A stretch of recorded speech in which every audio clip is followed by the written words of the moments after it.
الله الرحمن الرحيم الحمد لله رب العالمين والعاقبة للمتقين والصلاة والسلام على سيد الأنبياء وأشرف المرسلين سيدنا وشفيعنا وحبيبنا محمد وعلى آله وأصحابه أجمعين. أما بعد فأعوذ بالله من الشيطان الرجيم. بسم الله الرحمن الرحيم. إن الدين عند الله الإسلام.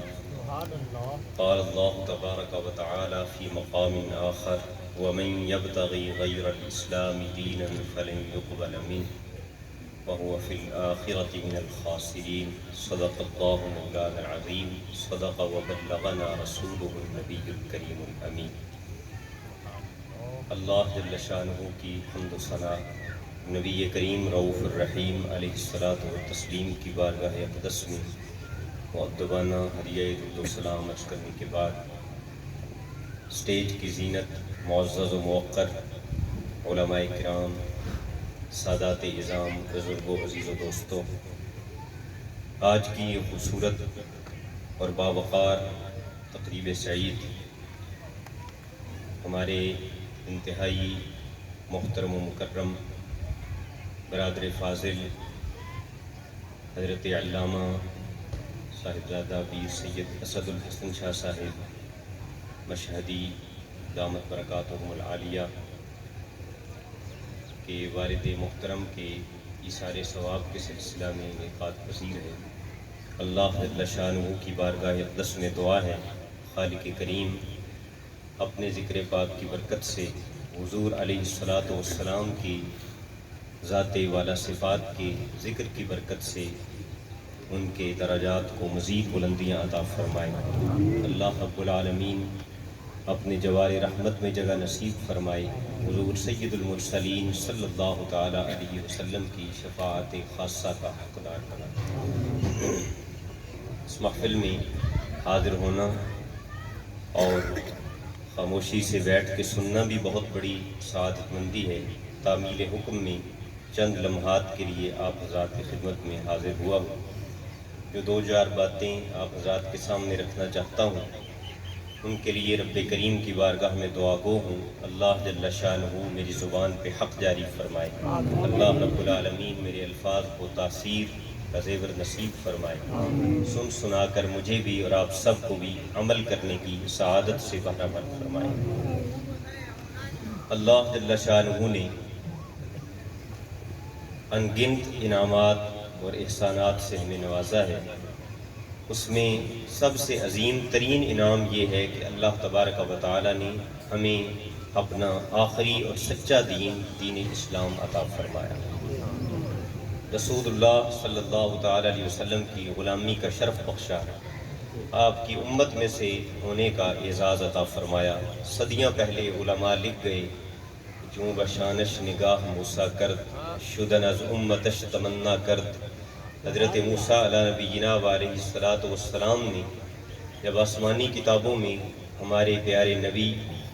خاتم النبیین سید المرسلین صلی اللہ تعالی علیہ وسلم کی عظمت و شان کے اور آپ کے کمالات کے تذکرے پڑھے تو دل میں یہ حسرت پیدا ہوئی کہ جہاں رب نے اور عظمتیں شانیں عطا فرمائی تھیں، کاش کہ رب اس آخری نبی کی امت میں سے ہونے کا شرف بھی عطا فرماتا۔ جن کا امتی ہونے کی تمنائیں اور آرزوئیں پہلے انبیاء اپنے دلوں میں پالتے رہے، یہ اس رب کا کتنا کرم ہے، اس کی کتنی مہربانی ہے اور اس کی عنایات کا ہمارے اوپر کس طرح یہ بادل برسا ہے کہ اس نے بن مانگے ہمیں سید المرسلین صلی اللہ تعالی علیہ وسلم کا امتی بنا دیا۔ جس دین کے ہم پیروکار ہیں اور جو دین اللہ تبارک و تعالی نے حضور علیہ الصلاۃ والسلام کی وساطت سے ہمیں عطا فرمایا ہے، اس دین کا نام دین اسلام ہے۔ آج اسی نام پہ تھوڑا سا میں نے اور آپ نے مل کے غور کرنا ہے اور آج کی محفل پاک کی مناسبت سے اپنی ذمہ داریوں کو سمجھنے کی کوشش کرنی ہے۔ عربی لغات کے اندر اگر اس لفظ کا معنی تلاش کیا جائے، دیکھا جائے کہ اسلام کا کیا معنی ہے، تو عربی زبان کے اندر اسلام کا معنی ہے کسی کے حکم پر اپنی گردن جھکا دینا، سبحان اللہ، سر تسلیم خم کر دینا، اپنی مرضی کو کسی کی مرضی پہ قربان کر دینا، اپنی عقل کو، اپنی سوچ کو، اپنی دانائی اور اپنی حکمت کو کسی کے ایک حکم پہ فراموش کر دینا، اور گویا زبان حال سے یہ کہنا کہ مرضی اب میری نہیں چلے گی اے مالک، اب ہر حکم، ہر معاملے کے اندر، ہر قدم کے اندر میں وہی سوچوں گا جو تو چاہے گا، اور میں وہ کروں گا جو تو چاہے گا۔ دین اسلام سراسر اطاعت کا نام ہے، سر جھکا دینے کا نام ہے، مرضی مولا از ہم اولا کا سبق یاد کر لینے کا نام ہے، اور اللہ جل شانہ اور اس کے حبیب مکرم صلی اللہ تعالی علیہ وسلم کے احکامات کو، ان کی خواہش کو، ان کی رضا کو اپنی زندگی پہ نافذ کر لینے اور حاکم بنا لینے کا نام دین اسلام ہے۔ اور جو کوئی اس اطاعت گزاری میں، اس سر افگندگی میں، اپنا سر جھکانے میں جتنے اعلیٰ درجے پہ فائز ہو جاتا ہے، اللہ رب العالمین اسے دین اسلام میں اتنا ہی کمال عطا فرما دیتا ہے۔ آج ہم اگر اپنی زندگیوں کا مشاہدہ کریں، اپنے شب و روز کو دیکھیں، تو لا الہ الا اللہ محمد الرسول اللہ کا ورد ہمیں زبانوں پہ تو نظر آتا ہے، اسلام کا دعویٰ کرتے ہوئے ہم تھکتے نہیں ہیں، اور اپنے آپ کو مسلمان کہتے ہوئے ہماری زبانیں گھبراتی نہیں ہیں، لڑکھڑاتی نہیں ہیں، لیکن اقبال نے کتنے پیارے انداز میں اس لفظ اسلام کے معنی کی طرف ہماری توجہ دلائی تھی۔ چومی گویم مسلمانم بلرزم کہ دانم مشکلات لا الہ را، کہ جب میں اپنی زبان سے یہ کہتا ہوں کہ میں مسلمان ہوں، اور پھر میں اس کے معنی پہ غور کرتا ہوں کہ مسلمان تو وہ ہے کہ جو کربلا کے تپتے ہوئے صحرا میں بھی اپنے دودھ پیتے بچوں کی گردنوں پہ لگتے ہوئے تیر نہیں دیکھتا، وہ اس وقت بھی اپنے رب کی مرضی دیکھا کرتا ہے۔ اقبال کہتا ہے کہ مجھے معلوم ہے کہ لا الہ کی مشکلات کیا ہیں، اسلام کے تقاضے کیا ہیں۔ میں آپ کی خدمت میں مختصراً یہ عرض کرنا چاہتا ہوں کہ اسلام کو ایک جملے کے اندر اگر بیان کیا جائے، اپنی خواہشات کو رب کی مرضی پہ قربان کر دینے کا نام دین اسلام، اور اپنی ارادوں کو مصطفیٰ کریم صلی اللہ تعالی علیہ وسلم کی سنت اور آپ کے طریقے کے سپرد کر دینے کا نام دین اسلام ہے۔ صحابہ اکرام رضوان اللہ تعالی علیہم اجمعین کی زندگیاں اس سبق سے بھری پڑی ہیں، اور قدم قدم پہ انہوں نے یہ بتایا ہے کہ اگر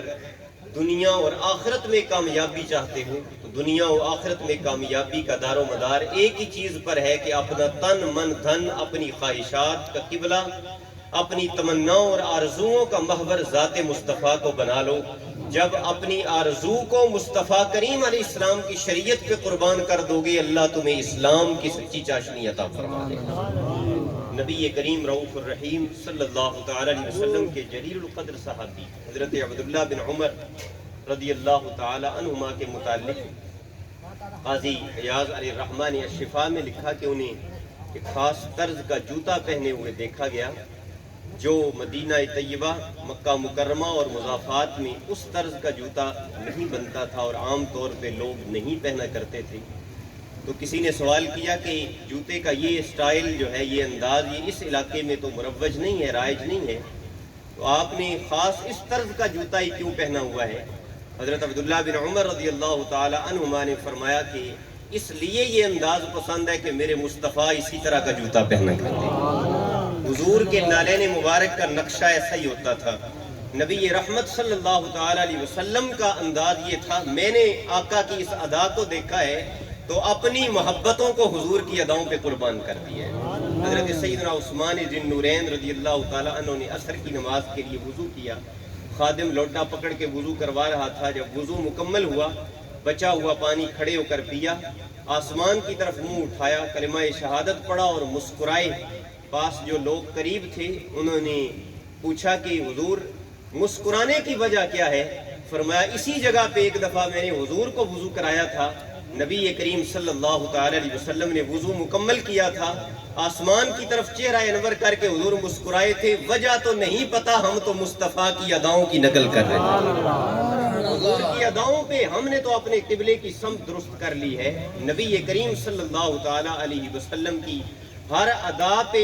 کو اپنی محبتوں کا خراج پیش کرتے ہیں، اور یہی وجہ ہے کہ یہ وہ ہستیاں ہیں جن کو قرآن یہ تمغہ دیتا ہے رضی اللہ عنہم ورضوا عنہ، رب ان سے راضی ہو چکا ہے، یہ رب سے راضی ہے۔ سبحان اللہ۔ میرے بھائیوں،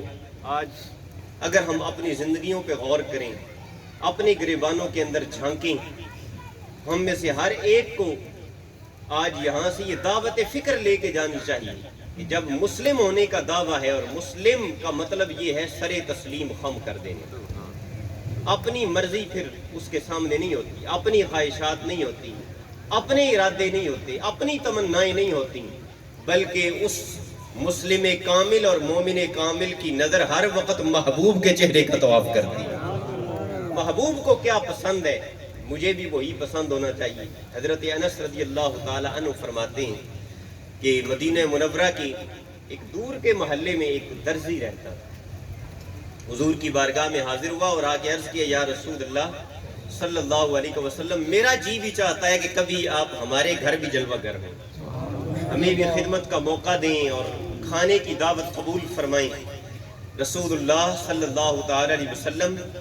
صرف امیروں کے گھر نہیں جاتے تھے، حضور غریبوں کی کٹیا میں بھی جاتے تھے۔ آپ صرف امیروں کے نبی نہیں بن کے آئے تھے، آپ غریبوں، محتاجوں اور مسکینوں کا دستگیر بنا کر رب نے حضور کو بھیجا۔ حضور نے دعوت قبول فرما لی تو حضرت انس فرماتے ہیں کہ ہم حضور کے ساتھ بطور خادم اس کے گھر گئے، مختصر سا دسترخوان تھا، غریب سا آدمی تھا، لیکن یہ یاد رکھو، یہ بھی آج کے ہمارے معاشرے کے المیوں میں سے ایک المیہ ہے۔ ہمیں غربتوں نے پریشان کیا ہوا ہے، مالی تنگ دستیوں نے پریشان کیا ہوا ہے۔ میں نے یہ حدیث مبارکہ کوشش کی ہے کہ متعدد جگہوں پہ اہل ایمان اور اہل اسلام کو پہنچاؤں کہ رسول اللہ صلی اللہ تعالی علیہ وسلم نے فرمایا کہ میری امت کے فقراء اللہ تبارک و تعالیٰ انہیں اغنیاء سے، مالداروں سے سینکڑوں سال پہلے جنت میں داخلہ عطا فرمائے گا۔ اس لیے غریبی کوئی تانا نہیں، پیسوں کا کم ہونا کوئی مسئلہ نہیں ہے،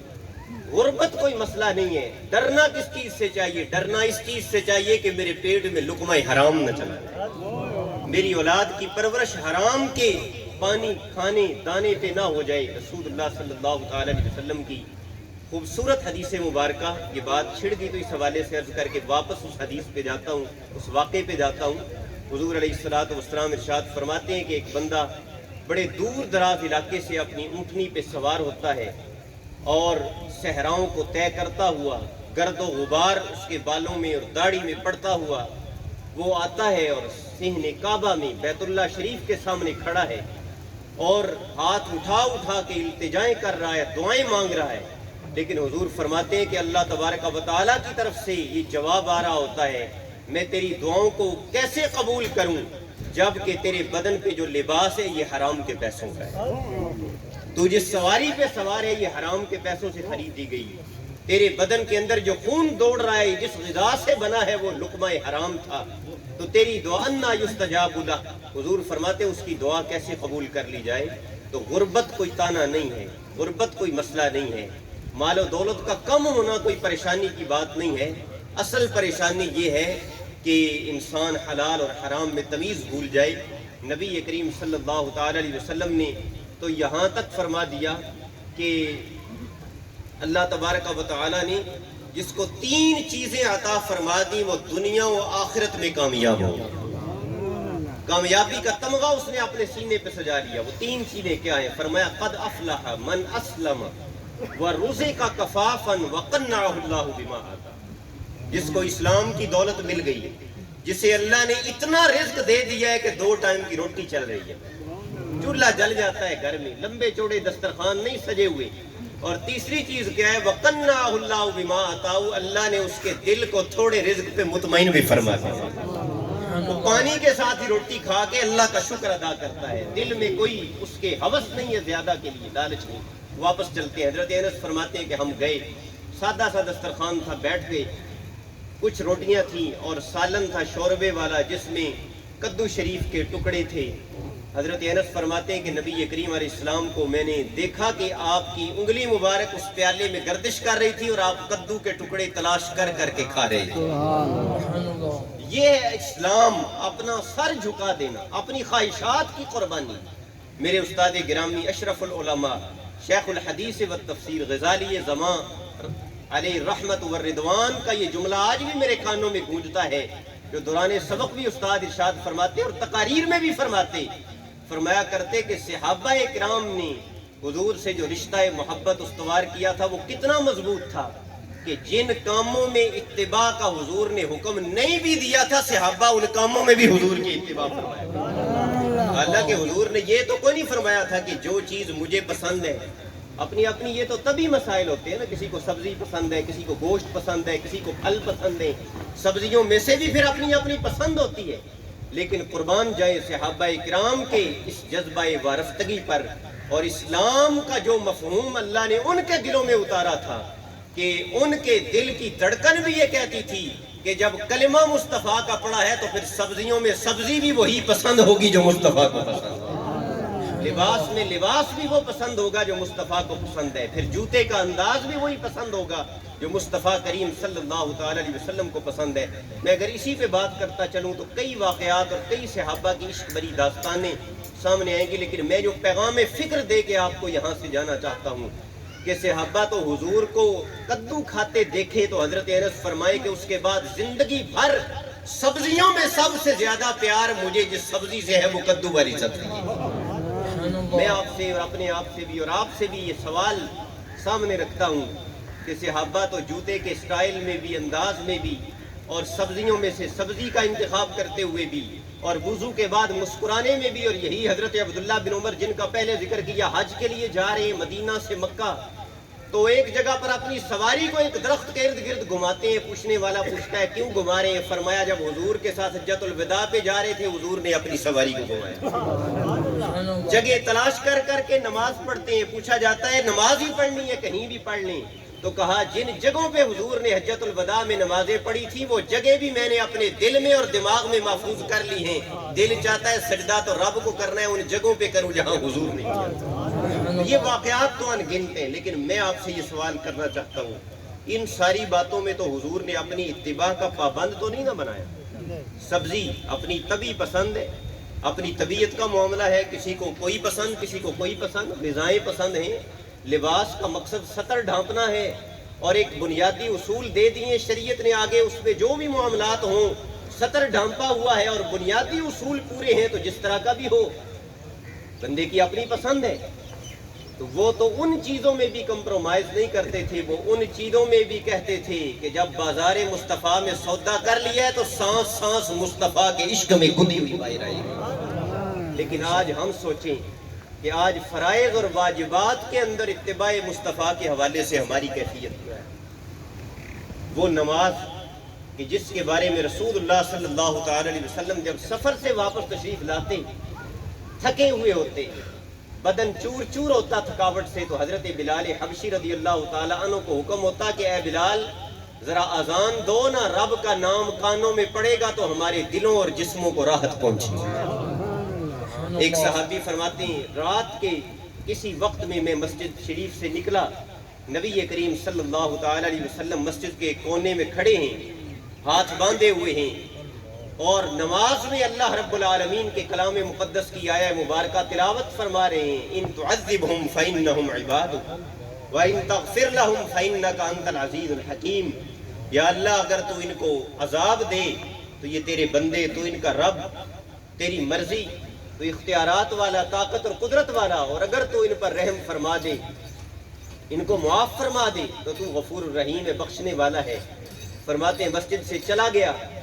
صبح تہجد کے وقت میں واپس مسجد میں آیا تو دیکھا جس جگہ حضور کو چھوڑ کے گیا تھا کریم آقا اسی جگہ پہ کھڑے، وہی آیہ مبارکہ ورد زبان تھی،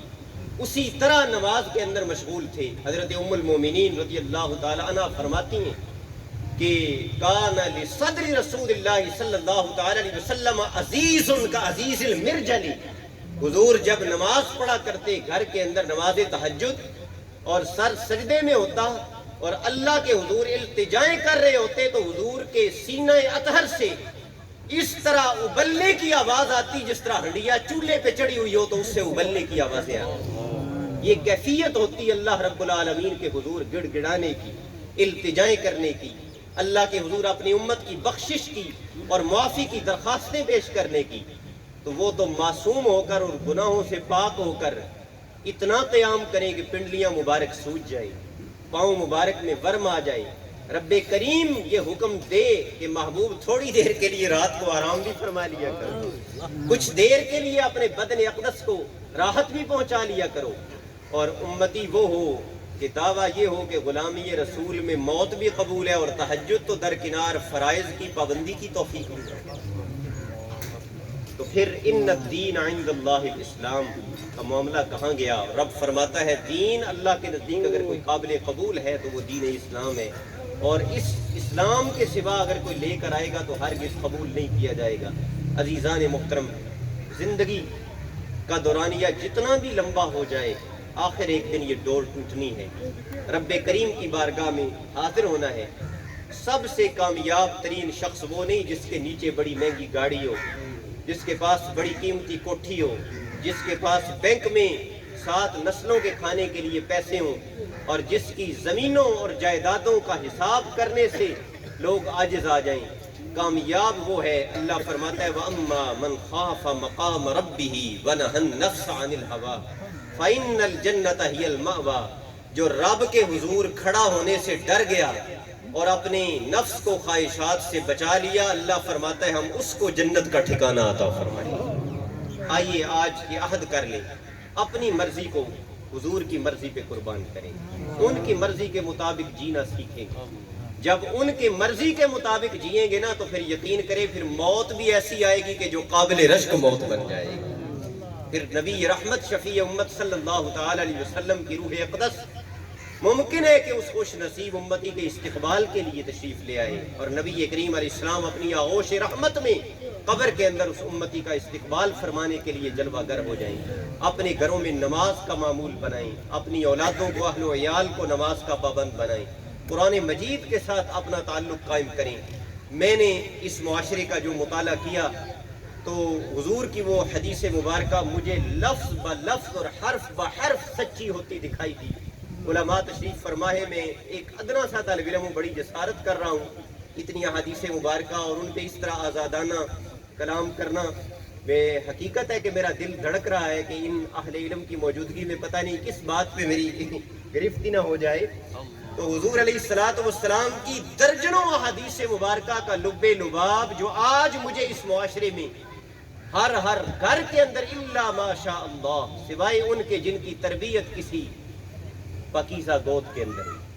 کسی پاکیزہ نگاہ کے زیر سایہ جو پلے، ہر طرف یہ سیلاب پھیلا ہوا نظر آتا ہے۔ جو حضور علیہ السلام نے فرمایا تھا کہ ہر امت کے لیے ایک فتنہ تھا اور میری امت کا فتنہ حب دنیا ہے۔ آج یہ فتنہ ہے، آج آپ دیکھیں کرپشن کی برمار ہے، بدعنوانی کی برمار ہے۔ وہ لوگ، چلو ایک بندہ ہے نا جس کی تنخواہ 15-20 ہزار ہے، اگرچہ کرپشن کی کوئی اجازت کسی بھی سٹیج پہ بھوکے مرتے ہوئے کو بھی نہیں دی جا سکتی، لیکن پھر بھی اگر 15-20 ہزار والا کرپشن کرے تو بندہ سوچ سکتا ہے کہ یار چلو اس کا بیٹا بھوکا ہوگا، دودھ کے پیسے نہیں ہوں گے، بوڑھی ماں، مریض ماں کی دوائی کے لیے پیسے نہیں ہوں گے، اس نے کرپشن کر لی۔ لیکن حب دنیا کس طرح مسلط ہو گئی کہ جن کے پاس سوئٹزرلینڈ کے بینکوں میں کھربوں ڈالر موجود ہیں، کرپشن سے وہ بھی باز نہیں آ رہے۔ بدعنوانی ان کی رگوں میں بھی سرایت کر چکی۔ اس حب دنیا کو اپنے دل سے نکالنے کے لیے کیا کرنا چاہیے؟ اس کا نسخہ کیا؟ کیونکہ یاد رکھیے گا ہر برائی کی جڑ حب دنیا ہے۔ جب آپ دولت کے حریص بنیں گے، جب آپ کی نظروں میں آپ کا قبلہ مال و منصب ہوگا، جائیدادیں ہوں گی، عہدے ہوں گے، سیاستیں ہوں گی،